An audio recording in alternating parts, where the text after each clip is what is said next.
Hey, this is Chris Fraser. I'm a mental health therapist, and I'm here to talk about ADHD. And one of the reasons I'm going to talk about it today is because I grew up with these traits, and I'm still a person with ADHD. Now, for ADHD Awareness Month, which is this month, it's the October, and this is the last day of October, the 31st. And in true ADHD style, I'm speaking to you now, but I'm doing it because it's very important to me. And I had a client that I promised who's also struggling with something that they've been avoiding to do, that we would do this together. So one thing I want to talk about is the oh shit moments, the oh crap moments, the moments where you have totally spaced on something that you're supposed to do. And at that moment, you realize it. The oh shit moments, we all have them, but when you're ADHD, you have them way more often. Oh shit, I didn't call them back. Or oh crap, I left my homework in my book bag. Or oh shit, I left the takeout food on top of my car for the second time in this month. Yeah, that one did happen. So the oh shit moments, at that moment, what happens? Think about what happens.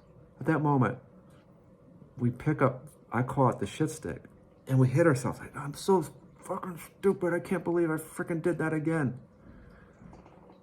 This harsh inner criticism occurs. And it's so painful to watch, as a therapist, how that works. And it's so painful for me as well when it shows up, even though I've worked on these things. So the hardest part is stopping that instantaneous, God, you suck. Because when you attack yourself, even internally, even verbally, like, you suck, you're so freaking stupid, you freaking forgot the food on top of the car again, second time in a month, how are you going to explain this to the family? When you criticize yourself, it's like being attacked. There's cortisol release. It's like having a gun to your head. And you're really thinking that you need to beat yourself with a shit stick in order to learn. Instead, you're getting covered with shit. And you can't learn when you're under threat. So the hard part, it seems so, like you can see this Raiders of the Lost Ark looking thing. So if we're walking in the woods and we fall down and we notice what we fell down over was this big stick and we're too busy chatting, we fell down, is just imagine if I pick up the stick and start beating myself with it. And you care about me, you go, Chris, stop it. What are you doing? You're beating the shit out of yourself with a stick. And I go, no, you can't. What I'm really doing, I'm learning. I got to beat the shit out of myself with a stick in order to learn, because that's the only way I can learn. You would think I was nuts. My teeth are getting knocked out. You're like, stop it. You're hurting yourself. So that's such an instinct. If we see something within ourselves, we don't like it, we attack it. But the thing we attack is us, and you can't learn when you're under attack, when you're beaten down. So learning how to pick up self-compassion, that ability to turn yourself with kindness. Nobody chooses to be ADHD. Nobody chooses to have an attention span that jumps from one thing to the next and hyper-focus on things that you love and lose track of all sense of time. So the first step to dropping the shit stick is realizing that you've even picked it up. It's mindfulness, noticing at that moment. It's a choice point. It's a moment. You're just like, God damn it. And it seems so right to beat the crap out of yourself. But you would never say that crap to somebody you love. Like, you suck. I can't believe it. You did it again. You're such an asshole. You're so irresponsible. But to slow down in that moment. So the first step is noticing. Name it. You don't have to really name it. You just notice it. Your heart rate's up. Notice it. Take a breath, because usually when we're flooded, when we have the oh shit moment, it's like getting punched in the stomach or the air knocked out of you. It's like, oh. So take a breath. Slow it down. Slowing the breathing down slows the mind and body down. All right, basketball season is about to begin here. At the free throw line, you'll always see them. 2 bounces, deep breath. They shoot on the exhale. The exhale is parasympathetic.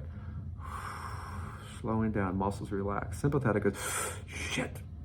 Right? So 1, notice you're getting taken over. Feel yourself about to punch yourself in the shit stick. Grab that shit stick away from you.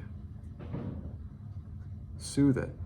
Slow your breathing down. Simply double your exhale. Give yourself a moment. The horse is going to want to take you home back to catch yourself. Slow it down, slow it down, slow it down.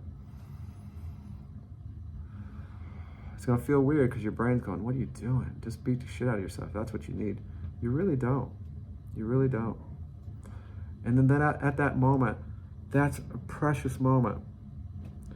You know, if you're able to just to catch yourself. And then I like to bring a physical hand to myself because it snaps me out of it, a hand to my heart. And if you think about a small child, you know, I remember growing up with ADD and then being scolded for things, you know, like I didn't mean to forget, you know, that I was supposed to, you know, something silly. They take 5 points. You forgot to write your name at the top. You know, like, how stupid are you? And it's like, I just didn't realize you would never say you suck. You're such an idiot. What's your fucking problem, kid? Why do you even try? You're a little shit. Why don't you stop? I mean, that's what we say to ourselves. I know it's harsh language, but that's what goes on in here. It's not like, oh, you're an asshole. No, it's like, you're an asshole. So slowing down, bring a hand to your heart. Comfort yourself, right? Then imagine what somebody who loves you dearly would say to you. I know that's not the easiest thing to do, especially when you've really fucked up. So bring that to yourself. What would somebody who loves me, what would my grandmother, if you don't have, if nothing, like even your dog, dogs are just love, man. Dogs are like, sorry, you know, you forgot to pay your rent on time, and so now you got to pay a late fee. You suck. I'm not letting you pet me. No, dogs just love you no matter what. Imagine what your dog would say if it could talk, or it would come up and lick you. The thing we have to do is start rising up with kindness instead of harsh criticism. What is suicide but wanting to get rid of yourself and get away from that suffering? I suck so bad that I'm going to kill myself. I don't deserve to live. Hold on a second. That's just a primitive indicator that something needs to change. Suicidal thoughts, you know, those type of things happen. All people will have them at times. But we don't need to listen to that part of us. We can pick up kindness and compassion, but it needs to be trained. It doesn't happen naturally. And so we have to join together with other ADHD people. There's CHAD, children and adults with ADD. There's CHAD groups around the country. They have support groups. But it's pretty humbling to walk in or to go online, but then you're there amongst other people who get it, where, yeah, they beat themselves up too. I'll never forget, I was speaking to Chad Columbus here in Columbus, Ohio, and I took him through a mindfulness meditation. I asked him, if you could go back to when you were a very young child struggling with these ADHD traits, what would you say to that child? And many of these adults had tears coming down their eyes, because even as grown adults, they're still that child that was hurting. And one woman raised her hand. She goes, I would tell that child that it's not your fault. And that hit me, because that was early in my career. I still was thinking maybe if I just tried harder, but she's right. ADHD is found to be very hereditary. Like I said, you know, why would there be this many people with these traits if it didn't serve a function at some time in the world? You know, we're not here by accident. We're not freaks of nature. ADHD people were the first hunters and gatherers, nomadic people. Now we live in a farmer, methodical world. We have to pay attention to boring crap more than any other time. So when the shit moments happen, when you realize you screwed up, you notice that. Slow it down. Slowing the breathing down slows the body and mind down. In 3, out 6. Long, smooth exhale. Slow it down, slow it down, slow it down. And then bringing a hand to yourself. You don't have to, but I find it helps. Or to your cheek. A lot of the guys in the military put a hand on their heart. Something that can soothe you. Maybe a hand on your belly so nobody can see if you're in a public place, if you're worried about that. Slow it down. Bring that kindness to yourself.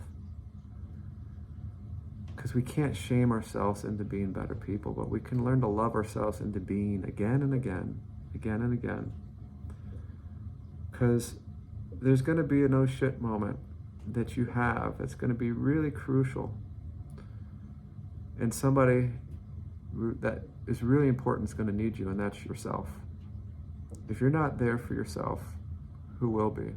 The longest relationship you're going to have in your life is with yourself. So for ADHD Awareness Month, I'm shooting this video, haphazard, but I'm doing it.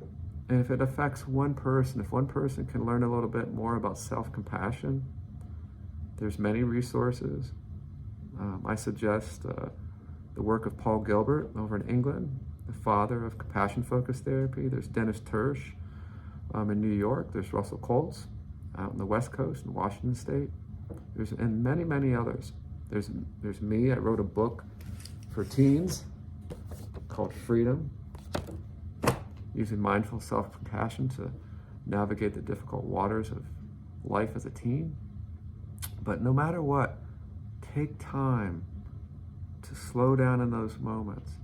And if you look back, you'll see that so much of what you struggle with is not your fault. But one thing I've noticed with ADHD people, they have gifts and strengths and abilities that many times, are above and beyond what anybody else, the norm. They're off the charts, whether it comes to music, creativity, animals, science, engineering, you name it. They have these abilities. But a lot of times they stop doing what's important with them because they have so many of those shit moments. They say, screw it, I'm just done. I'm just done. I just can't do it. I'm a fuck up. And they start believing this inner critic that's beating them down versus rising up again and again. So I found something here. My mom actually found it. It's from 1984, I believe. 1984. Middle school for me. So this is just an illustration of a time I was really hurting. And I've read this in, ever since I found it. When I do presentations, I read it in my presentations. So this was a time, and if any of my classmates from, boy, this school had the worst Catholic school name ever. Maybe not the worst, but a pretty bad one, from Precious Blood Elementary. And I was sent out of class, me and 2 other students, and put in the hallway and sat out there for 10 minutes as the principal, Miss Rita, man, you can remember stuff when you're hurt, huh? Miss Rita Brinkman, I think. Wow. So she sent us out, and we're sitting out there. Why are we out here looking at each other? I don't know why we're out here. We come back in, and I asked my friend Howie, hey dude, what was that all about? And he goes, oh yeah, the principal just went on and on about how responsible and how hardworking we were and how great we did academically, and that she was so proud of us. And I was like, oh shit. And so the next day, I skipped school. I said, F that school, because I was hurt. I was ostracized. I was cast out. And my family sent me to Catholic school. We weren't Catholic, we were spiritual folks, and I wasn't necessarily religious, but I wrote this little prayer. And I remember sitting there, and it says, Dear Lord, if I can even read my writing, because it's so long ago, it's the bubble letters. I am in a hard time of judgment with work and play and obedience to what people say, and what am I writing? Yeah, and to live up to the expectations of what I want to do with my life at this point in time. I'm sort of surprised. That's pretty reflective for a 12-year-old. I need your help to make me stick to what I want to do and the things I don't want to do, like reports and homework and work at home and at school. Today I felt very bad about being sent out of the classroom and being disqualified from what the principal said to our class. Now this is the part that gets me. I felt like I do my best, or almost my best, and get discriminated against because my gifts in that subject or academics is not as strong as others. That made me really dislike my teacher in school. but the one who I should blame is myself. Today I feel like just getting through the day. Please help me, God. This sucks. This is a hurt version of me, man. And if I could go back and tell that kid what I know now, but I read it because look at that. The only person I should blame is myself. I had dyslexia, I had ADHD, I had processing difficulties I found out earlier. And what's the human mind do? Turn it on itself. So I'm asking you, please, to pick up mindful self-compassion. Learn to befriend yourself. Surround yourself with others that also understand you and support you and other ADHD people. And really hold on to those gifts, because those are the things that are going to pull you through the hard times, and also the things that the world needs most. So ADHD Awareness Month, the very last day, I shot this video for all of those people who are secretly feeling inadequate and have given up and had too many of those shit moments. So feel free to reach out. You can Chris Fraser, Compassionate Mind Collaborative. You look it up, you'll find me. And together we'll navigate these difficult moments and learn how to be kinder and actually grow stronger and more resilient throughout our life. All right, love to everybody. Take care.